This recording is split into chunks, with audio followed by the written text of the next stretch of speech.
guys, welcome to the channel. Today I'm going to be bringing you a Dragonmaid Dragon Ruler profile. Dude, this is a sick one. It's been some time since Dragon has taken its reign in the Yu-Gi-Oh meta. Like, it's been quite a while. And I know a lot of people have actually been waiting for the rise of Dragon Link again. I don't think that's ever going to happen. Puerto Dragon has been in the ban list for like 20 years. We're a little bit coping, and we think Savage Dragon is going to come back. So we're going to have to make do with the new Dragon support that comes out in the future for us to build actual Dragon decks, by the way. But this is good because, listen, as much as I like the Dragon archetype per se, I'm not about to play Tenpai Dragon in any sort of Yu-Gi-Oh deck, because that's cringe, by the way.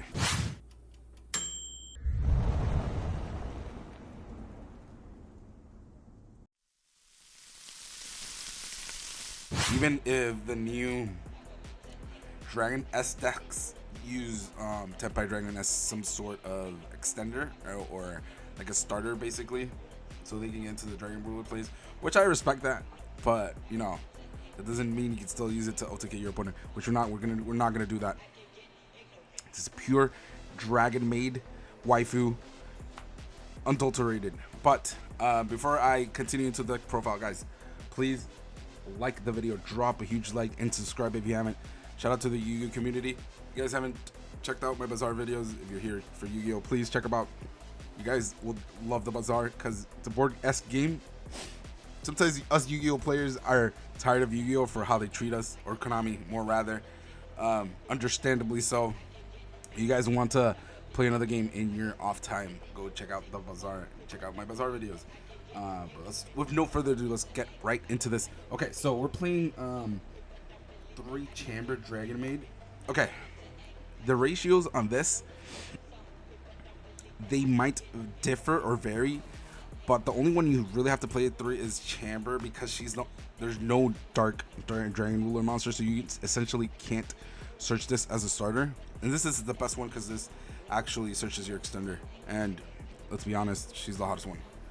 But we're not gonna go into Dragonmaid. We're not doing it in this video, or in any video, by the way.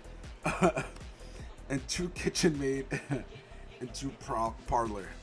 Again, this is the one we can't search, but we can search both of these, and they're essentially all starters. They can end you on the same board. The best one, if you wanna, the one that can end you on. I'll show you the combos later, because I'm pretty sure I'm gonna have to do the combos, because I don't think there's a lot of Dragonmaid combo videos out there. So I got you guys. If I'm gonna say, I think Kitchen Dragonmaid is the best one. I'm gonna skim it, because she's gonna have the possibility to end you on any of the end boards. The rest can't do that, because when you resolve the new fusion monster, if you resolve this one first to go into the fusion monster, you can't trigger her effect to end on the trap as an end board piece. And you can't trigger, if you start with this one as a starter, you can't go into the Omni Negate play, which I'll show you later. But yeah, essentially this is the best one as a starter to normal summon, but this is the one you have to play at 3 because it's not searchable.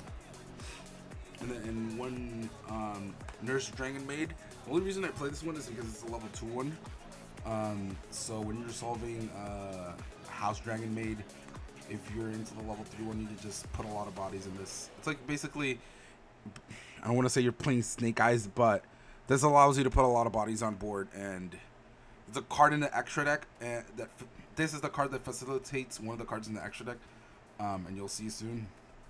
But yeah, she's really good. She essentially special summons any of the Dragonmaid from the graveyard into the field. And then for the big ones, just play one of each. Don't play the Earth one, because the Earth one sucks. I mean, we're gonna be honest here, all of them sucks. But this is an out to the Luna Light, if anything. And this is like the best one. If I could, I would play 3 of them, but it's just a brick.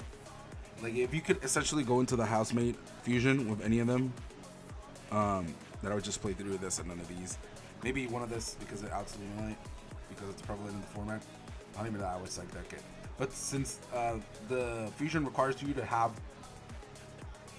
the level, it's same attribute, but the higher level one for you to able to special summon it, essentially need to play all of them so you could to make all the kitchen dragon maids, or to make all the dragon maids a starter basically. And then we play one of the fusion spell cards, one of the monster reborns, and 2 of the trap. I was at the beginning playing two of these, and one of this, but since you auto include Dragon Ravine in this deck because it's like the only bridge for you to go into Dragon Ruler. I guess I can show you that later. But you can discard this just so it can act as the monster reborn. The only thing this does is when you draw it as a standalone card, it helps you interact with baby hand traps. So I guess this one's better if you're expecting baby hand traps, but baby hand traps don't exist.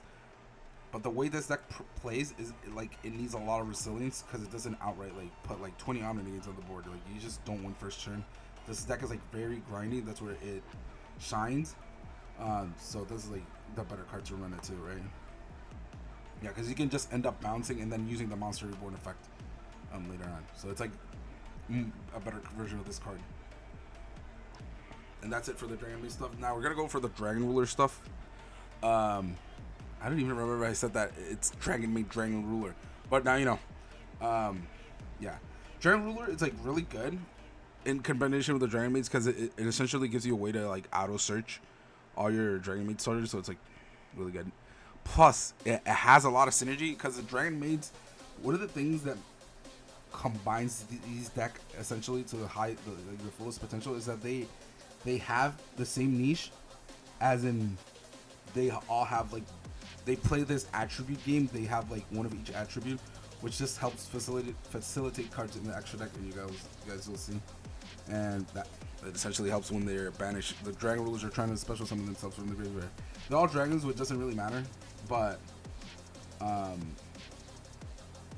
they just have a lot of synergy together, especially since Tempest can search anything.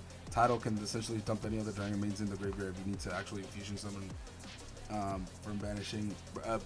I played, small spoiler alert, I play 3 Blaster, which is essentially the best one for Chasma, which is the interruption. But this search also searches the best starter for your deck. So yeah. The ratio I'm playing is 3 of the light one because it's the best one, 1 of the dark one because it's the follow-up play one. So you don't need more than 1. And I play 2 and 1 of the rest, except the Blaster one, because like I said, you want to keep as much as blasters in the main deck as possible. So you can actually use Shazma as an interruption, right? So you have, I don't know how much is this. This is 3, 6, 12. This is 13 and 17. So 17 Dragon Rulers to round up the red Dragon Rulers. There's not really much to say about this. It's just a Chasma just makes the deck run by itself, and it's like a 1 card custom card. Essentially does everything the deck wants for Dragonmaid in particular. It's like the best engines you can combine together. And I play a shit ton of hand traps because this deck doesn't have any. It's really bad at board breaking. Let's just put it at that. So I played 3 Ghost Spell, and I tried playing like different hand traps, like a Permanence, Veiler, but the problem is maybe Veiler is the better one, or Nibiru. You can play Nibiru because it'll trigger the baby Light Dragon at most, at worst case scenario. But the better ones are the ones that actually you can use for fodder to some of the Dragon Rulers, because it does come up a lot of the times that you need a correct attribute to activate the baby dragons or to special summon the Dragon Rulers themselves. So we play the hand traps, you can actually like banish off the Dragon Rulers, which conveniently so are the hand traps in the format. So it's 3 Full Willows, 3 Perulia, 3 Droll Lockbird, and 3 Ash. So it's like 15 hand traps. I didn't want to play less than this. I was actually trying to put more than this. Like 3 Nibiru would have been like the sweet spot, because that way your opponent is like very scared of Nibiru, and you don't care about wiping off your board because you have like infinite recursion. So Nibiru would have been good too, as an addition if you're actually more scared than I am to play second in this format, because playing second in this format is kind of ridiculous. And for the rest of the cards, it's just 1 Call by the Grave, 1 Dragon. This feels really weird. This is like a Monster Mash deck. But one Dragon Ravine, one Call by the Grave, and one Talents for the rest of the cards. Yeah, and Dragon Ravine is just really good because essentially it's the only way for the Dragonmaid deck to bridge into the Dragon Ruler. But the only way you could do that is you, at the very least, draw one Dragon Ruler. But you couldn't have done anything with one Dragon Ruler to go into like Chasma, for example. So if you go into Dragon Ravine with the Dragonmaid engine, you can discard that any Dragon Ruler that you drew to get you the second Dragon Ruler, and you can go into the actual Dragon Ruler place from there. So yeah, let me show you the extra deck really quick. I'm not gonna show you a side deck. I will in the future when I use the deck at locals for an actual tournament play. This is what I have cooked up for now, so I could test it, so I could like make essentially. I'm trying to. This is a 50th card, and this is essentially how I do like every time I deck build. I play with 50 cards and play in locals, whatever, and I skim out the bad cards from the deck until I drop it to the lowest count possible. So that's what I'm doing right now.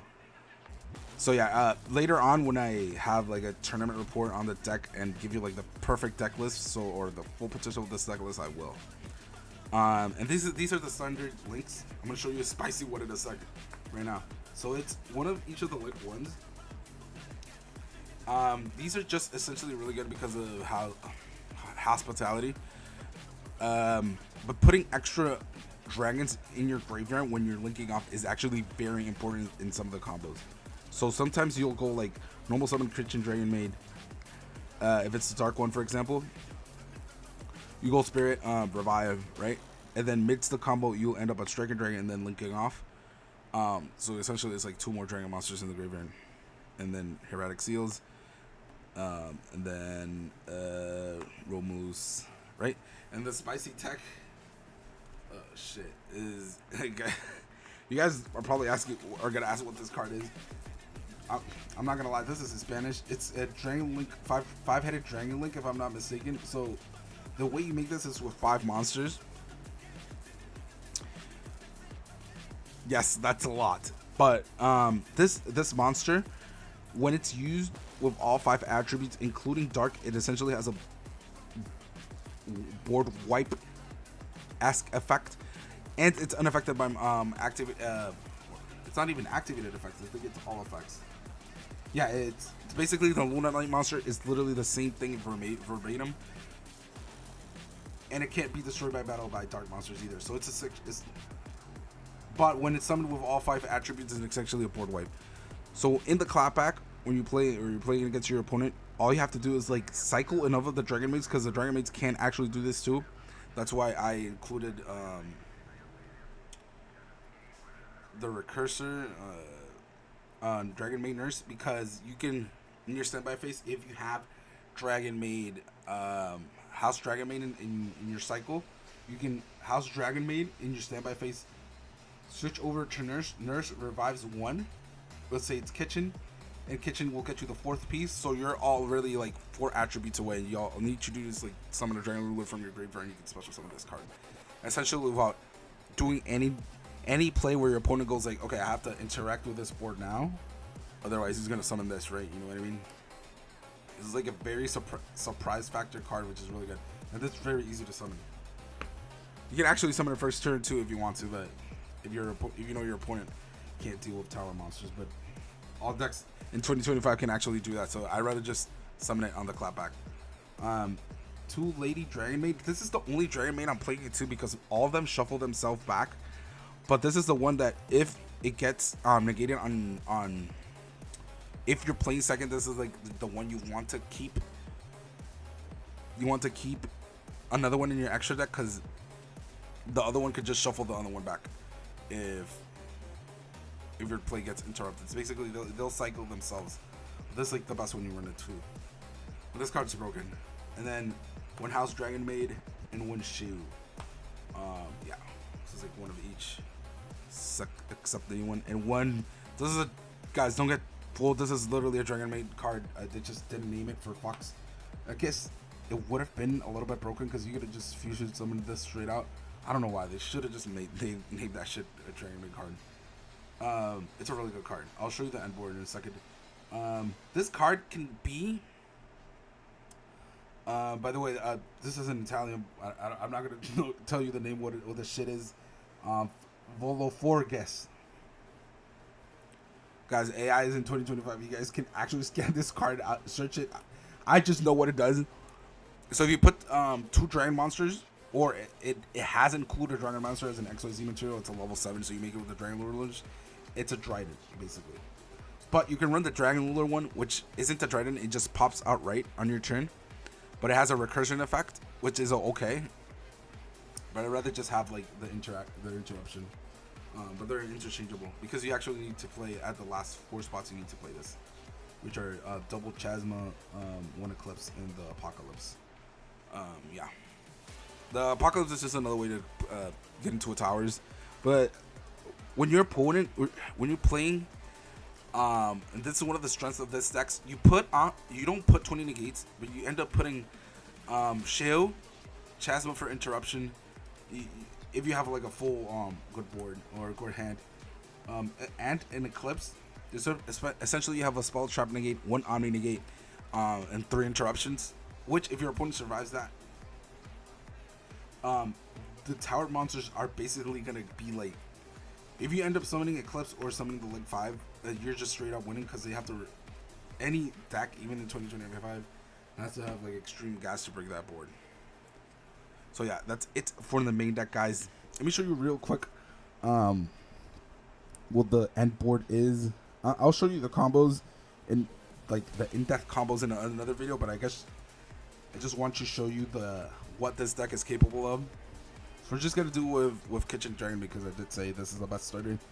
So we're gonna normal summon with Kitchen Dragonmaid was essentially get you a Dragonmaid monster, which will let you search a Tinkek, and this will send itself to the graveyard with its own effect, with Kitchen Dragonmaid's effect, and you're going to banish these both for the new Dragonmaid card. And she lets you special summon 1 Dragonmaid from your deck, which is Parlor. And Parlor will essentially Flourish Barrier 1 Dragonmaid card from your deck, which will be the Fusion, right? The graveyard. And the fusion spell card says it allows you to bounce it back to your hand. Well, it allows you to bounce it back to your hand from the graveyard by bouncing back one of the Dragonmaid monsters on your field. So you bounce back the Dragonmaid, which doesn't matter. You're gonna fusion them off right now. So you activate this to fusion these 2 off into Shield. Now, you guys are probably looking at me, Manny. You just literally summoned 1 monster. Why is this good? Why is this good? Seems mid as hell, right? First of all, normal summoning into an Omni Negate is not mid, because if you end up drawing your Dragon Ruler cards, you are essentially have an Omni Negate on your board to protect your board, right? Maybe you're anything, whatever the case. But the most important thing here is you're gonna see how this interacts on your opponent's turn. So when you give your turn to your opponent under your opponent's standby phase, this is gonna special summon a Dragonmaid from your graveyard. So it's gonna special summon Lady's Dragonmaid, right? Now, Lady's Dragonmaid is gonna trigger because she was special summoned, and she's gonna get you a Chamber from your deck, right? And the Chamber is going to get you follow up in the form of a Hospitality, right? Which that's already good, right? But Dragonmaid's effect will let you fusion summon on the standby phase too, because we're on the same standby phase.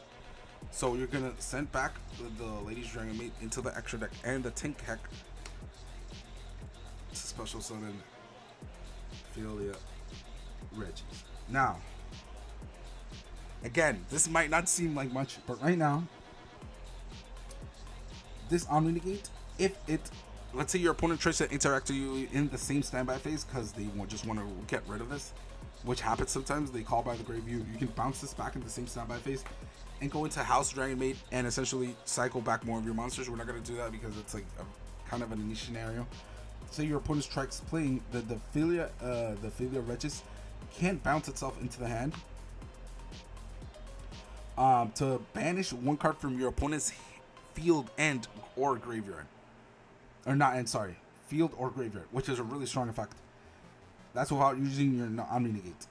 If they end up getting rid of your failure Regis, let me see. Let me give you. Let me check this really quick.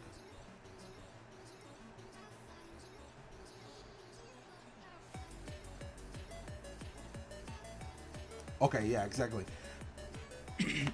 Let's say, for example, you use your Omni Negate mid-turn.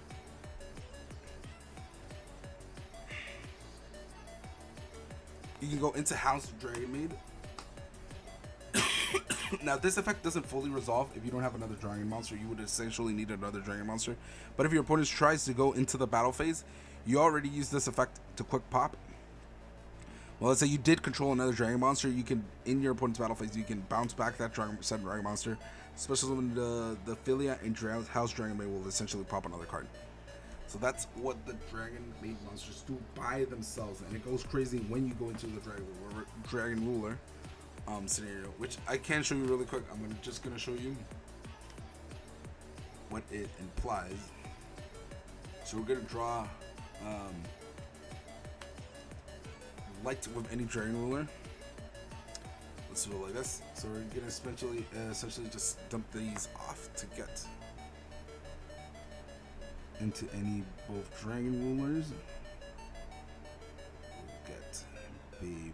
I usually grab like getting title. Title is like when you pull off from your deck the fastest.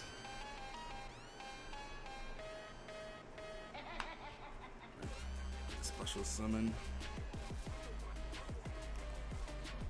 Title from art deck.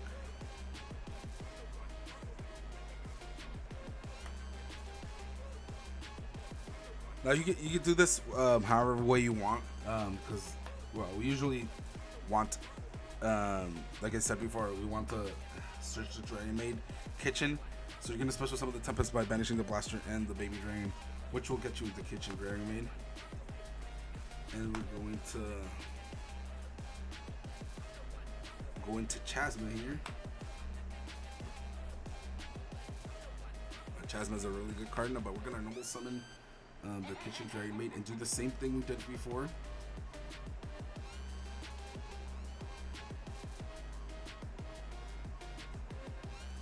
Which was send the Tinkek to the graveyard. And we're gonna banish these two.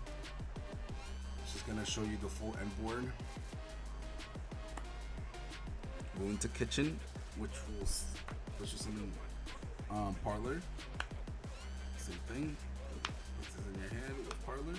Activate this. Summoning both of these into the Omni. Now, before we continue here, we're going to activate. Let's detach title, which is the one we haven't activated its effect, right? Go into Redux here. Redux will essentially special summon the title back, right? And then we can special summon the Redux by banishing Parlor. The light one. Up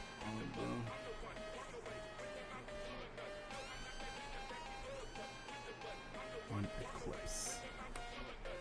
Right. That's perfect. Now Eclipse is gonna special summon another title from our deck. Yes.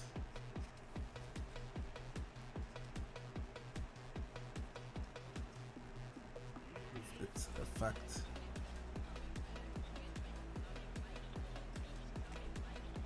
There you go. And this is completely up to you because this is unless you grabbed any form of another dragon into your hand, because I did banish some of the resources to special summon another of the dragons. You can end up with Heraldic here, but you can let this bounce back because you can just keep both of the Omni Gates. This is good because in your opponent's turn you can just put these back into the Omni Negate. But essentially this is going to be the same thing we did last turn. On our turn, we're going to do this. On your opponent's turn, we're going to do this when you give the opponent to them. Go into chamber, bounce this back. Or sorry, this stays on the field, my bad. And then goes back into the extra deck for fusioning off. Tink Heck.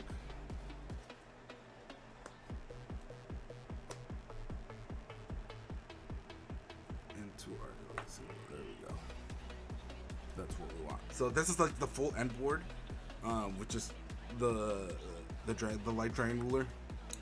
So yeah, you have basically 2 Omni Negates and 2 pops. And you have the follow-up with the Dragon Ruler stuff. So yeah, it's like really good. Listen guys, it's not 2025 perfect meta like Raizo Mitsurugi for example, but it's a really good deck that has a really good, like a lot of niches. It almost feels like playing Luna Light, because getting rid of tower monsters is extremely difficult, which this deck does have.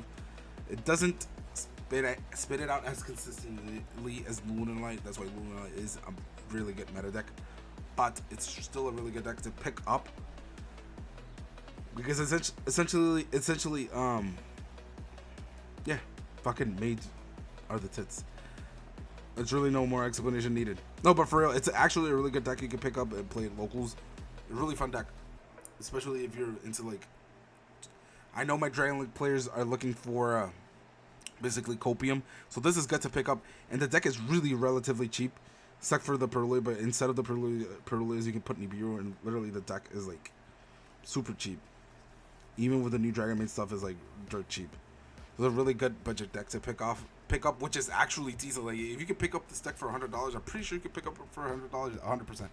$100 builds this deck, and you can really be competitive at locals and be coping with your Dragon decks, which is, I'm not gonna lie, 2025 Yu-Gi-Oh! That's actually a banger. But guys, thank you for watching the video. Again, if you haven't liked the video, I really appreciate it if you subscribe. A lot more. It's Sunday at the beginning of this video. So yeah, guys, have a start of the good weekend. Love you guys. And peace.